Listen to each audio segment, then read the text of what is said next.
Next chapter 9 है simple continued fractions. Finite continued fraction first definition है इसमें, a number of the type A naught plus one upon something A one plus one upon something up to so on one by A N.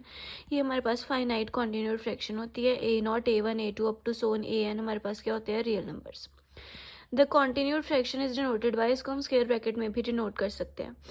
अब finite simple continued fraction क्या होती है, continued fraction this is called finite simple continued fraction अगर हमारा ए not integer होगा और बाकी सारे नंबर्स हमारे क्या होंगे, नेचुरल नंबर।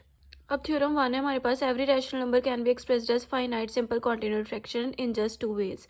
हमने हर रैशनल नंबर को प्रूव करना है कि हम उसको फाइनाइट सिंपल कॉन्टिन्यूड फ्रैक्शन की फॉर्म में लिख सकते हैं टू वेज में। इफ़ ए अपॉन बी हमारे पास रैशनल नंबर है एंड डिनोमिनेटर हमारा कोई ग्रेटर देन जीरो है, देन बाय डिवीजन एल्गोरिदम, हमें पता है डिवीजन एल्गोरिदम या यूक्लिड्स एल्गोरिदम क्या कहती है फॉर फाइंडिंग जीसीडी। जीसीडी हम कैसे फाइंड करते हैं, अगर मैंने ए और बी की जीसीडी फाइंड करनी है, सो बी ए को डिवाइड करेगा और क्वोशंट आएगा ए नॉट एंड रिमाइंडर आएगा आर नॉट। उसके बाद क्या होता है, बी हमारा यहाँ पे आ जाएगा एंड बी क्वोशंट आएगा ए वन एंड रिमाइंडर आएगा आर वन। ऐसे ही कॉन्टिन्यूइंग लाइक दिस, लास्ट में a r n minus two r minus one r n last में क्या हो जाएगा, जीरो हो जाएगा हमारा remainder. And r naught greater than r one greater than r two up to so on r n less than decreasing sequence है positive integers का। There exist only finite number of positive integers, सिर्फ finite number of positive integers आएंगे जो क्या होंगे, less than B, मतलब divisor से less than. Above process must terminate after finite number of steps. And जब भी आप जीसीडी फाइंड करते हो तो फाइनाइट नंबर ऑफ स्टेप्स के बाद आपका जो प्रोसेस है वो टर्मिनेट हो जाता है, मतलब आपको रिमाइंडर जीरो मिल जाता है एंड वहाँ पे आप रुक जाते हो। ऑल्सो नोट, अगर जो हमारा डिनोमिनेटर है वो बी से ग्रेटर, न्यूमिनेटर से बड़ा है, then a naught is equals to zero. If a upon b is negative then a naught is negative. अगर डिनोमिनेटर जो न्यूमिनेटर से बड़ा है तो हमारा ए नॉट जीरो आएगा।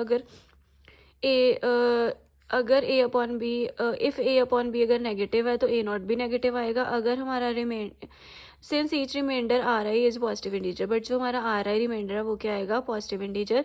अगर हमारा रिमाइंडर पॉजिटिव है तो हमारे ये सारे क्या होंगे, positive integers.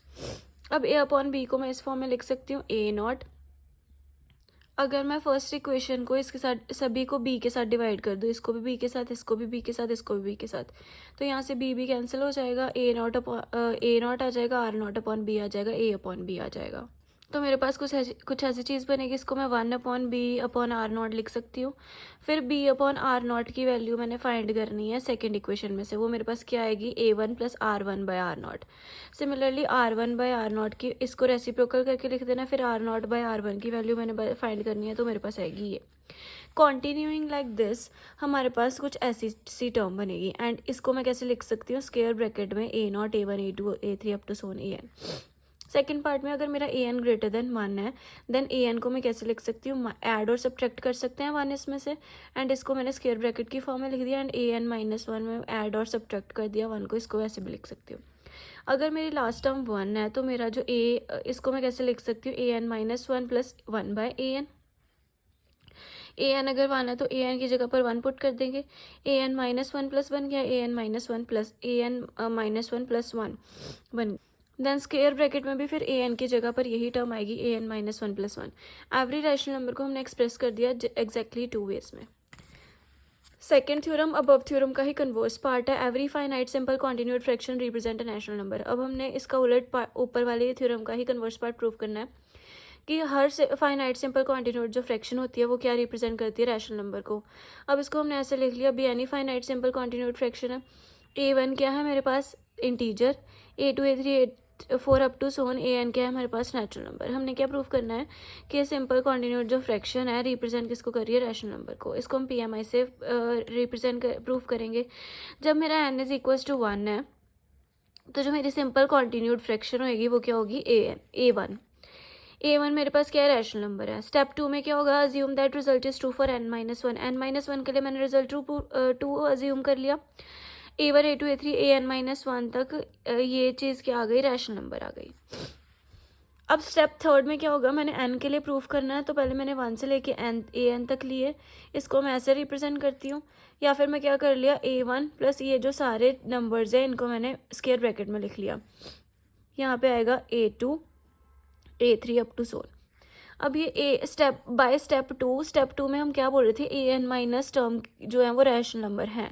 A N minus term, अगर मैं यहाँ से ए वन हटा देती हूँ, ये वाली टर्म भी ए एन माइनस वन ही बची, तो ये रैशनल नंबर है, तो मैं इसको एच अपॉन के की फॉर्म में लिख सकती हूँ। अब मैंने इसको लिखा तो ए वन और इंक्लूड हो गया, तो a one plus one upon rational number, इसकी वैल्यू आ गई।